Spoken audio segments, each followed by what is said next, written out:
गोजोननाय मोनदों। गोदानै दाजानाय भेरगाव जिल्ला दुलाराय बाथौ गौथुमनि दिनै आरो मैया बिथांमोनहा साननैनि हाबाफारि लानानै सेथि बोसोरसालिया जथुमाखौ नै भेरगाव सारियालियाव थानाय बड'फा फोथाराव खुंदों।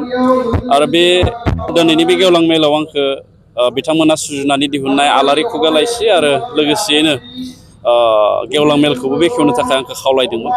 गोजोननाय मोनदों जे भेरगाव ओनसोलाव जिहेथु मैखोमै बाथौआरि सुबुं थानाय ओनसोल, बेखायनो बे साब डिभिजन वाइसआव बिथांमोननि संबिजित बायदियै गौथुमखौ दानानै आरोबाव दैदेनगिरि सोरजिनानै लोगोसे दैदेनगिरिफ्रा दाफ्रोमबो गामिनि थानसालियाव थांनानै रायजोफोरजों थानानै धोरोमनि माखासे आसारखान्थि आरो धोरोम फोसावनायनि खामानि मावनायनि जि खाबु बेखौ बिथांमोना लादों।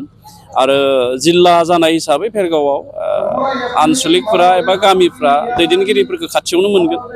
बेजों लोगोसेनो धोरोमनि खामानि मावनायाव गोरलै जागोन आरो धोरोमा जौगालांगोन, आं बेखौ मिजिंथिदों। आरो जिहेथु गोदानै दाजानाय जिल्लानि गाहाय मावखुलि एबा जिल्लानि थाखाय बाथौ धोरोमनि नियम बायदिबा गंसे गंसे थानसालि एबा आर'जसालि थानांगौ।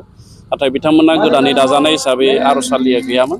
आं दिनैनि बे गेवलां मेलनि गेजेरजोंनो भेरगाव जिल्ला दुलाराय बाथौ गौथुमनि थाखाय आर'जसालिखौ लुनो 1 कौटि रां अनसुंथाइ होनाय जागोन होननानै आं फोसावनानै होदों। आरो बेखौ फैबाय थानाय मार्च दाननि गेजेरावनो जोङो अन्थाइ खाम्फा गायसननानै बिटिआरनि गाहाय खुंगिरि मुस्रि प्रमद बर' बिथांनि गेजेरजों जों बे हाबाफारिखौ मावफुंनो थाखाय थांखि लानाय जागोन।